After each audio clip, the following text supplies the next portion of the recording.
হেফাজত ইসলামের প্রতি আমাদের দৃষ্টিভঙ্গিটার ব্যাপারে আমি একটু কথা বলতে চাই। স্পিকার, আমি দেখলাম আলামা শফি সাহেব 90 বছর বয়স, হেলিকপ্টার করে কোথায় গিয়েছেন? বড় নিউজ পেপারে চলে আসলো আলামা শফি সাহেব হেলিকপ্টারে গিয়েছেন। কোথায় টাকা পেল? আমাদের তোফায়েল আহমেদ সাহেব গত 4 বছরে 40 বার ভোলাতে হেলিকপ্টারে গিয়েছেন। এই ব্যাপারে কিন্তু কেউ প্রশ্ন করলেন না।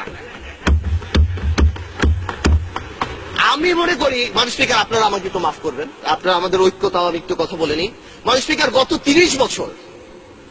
30 বছর গণতন্ত্রের নামে ক্ষমতার লড়াইয়ে আমরা যেই পরিমাণ গাড়ি ভেঙেছি, আপনারা যেই পরিমাণ গাড়ি ভেঙেছেন, 1 বছরে জাপান এত গাড়ি বানায় না।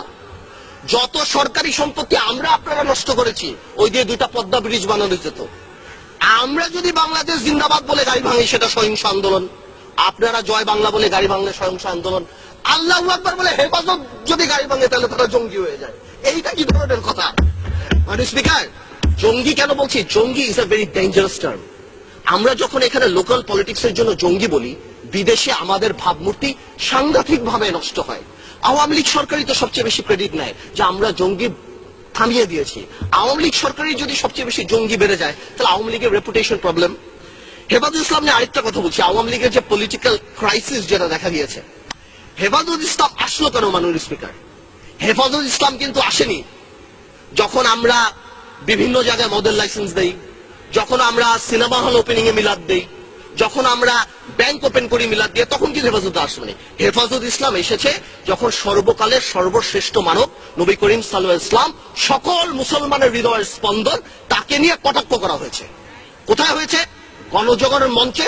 আমি পার্টিকুলার বলছি, কিছু অ্যান্টি ইসলাম ব্লগার, নাস্তিক হতেই পারে, এটা যার গণতান্ত্রিক ব্যাপার, কিন্তু অ্যান্টি ইসলাম কিছু ব্লগার সেই সময়টা বিচার করলেই তো পারত। সেই সময় বিচার করেনি কেন? সেই সময় বিচার না করে কি নাম দেওয়া হয়েছে? এরা জঙ্গি, এরা হেফাজতে জামাত, এদের সাথে কথা বলা যাবে না। তো জঙ্গি হলে এদের সাথে মিটিং হচ্ছে কেন? জঙ্গি যদি হয়, এরা মাননীয় প্রধানমন্ত্রীর সাথে মিটিং করছেন কেন? জঙ্গি যদি হয়, এখানে মন্ত্রীরা যে আলামা শফি সাহেবের সাথে দেখা করছেন কেন? আসল কথাটা সেটা না। আসল কথা হলো রাজীবকে নিয়ে। রাজীব যিনি মারা গিয়েছিলেন, আই উইল নট গো, আমি বলবো না রাজীব অ্যান্টি মুসলিম, নাস্তিক, কি ছিল না ছিল, কিন্তু there was a controversy because 886/2012 writ পিটিশনে সেই থাবা বাবা নিয়ে কথা ছিল। আমার দেশের মাহমুদুর রহমান সাহেবকে অ্যারেস্ট করা হয়েছে, যদি কি কারণে অ্যারেস্ট করা হয়েছে সেটা আমি পরে আসছি, বাট এটা কিন্তু কেউ কোনোদিন মানা করেনি যে না এটা মিথ্যা কথা। হ্যাঁ, সরকারের তরফ থেকে অনেকে মিডিয়াতে বলেছেন যে না, কি করা হয়েছে, এটাকে নতুন করে বানানো হয়েছে, এটা আসলে এরকম ছিল না। আসলে ব্যাপারটা কি, যদি নতুন করেই বানানো হয়, থাবা বাবা যদি আসলে রাজীবের না হয়ে থাকে, তাহলে ওটা কেন সত্য হবে যে ওই 4 জন যারা মার্ডার করলো, তারা ওই থাবা বাবা পরে রাজীবকে মার্ডার করলো? তার মানে থাবা বাবা আগেই ছিল। আওয়ামী লীগের টেকনিক্যাল প্রবলেম হয়ে গেছে। এই অ্যান্টি ইসলাম লোককে আওয়ামী লীগ এখানে শোক প্রস্তাব দিয়ে আওয়ামী লীগ জাতীয় বীর বানিয়েছে, এবং বাংলাদেশে যে নবী করিম সাল্লাল্লাহু আলাইহি ওয়াসাল্লামকে কটাক্ষ করে গেছে, তাকে এই পার্লামেন্টে জাতীয় বীরের মর্যাদা দিয়েছে। মন্ত্রীরা শার্লক হোমস, কেউ মারা যাওয়ার 1 ঘন্টার মধ্যে যে মন্ত্রীরা বলে দিচ্ছে এটা এ মেরেছে, এটা ও মেরেছে।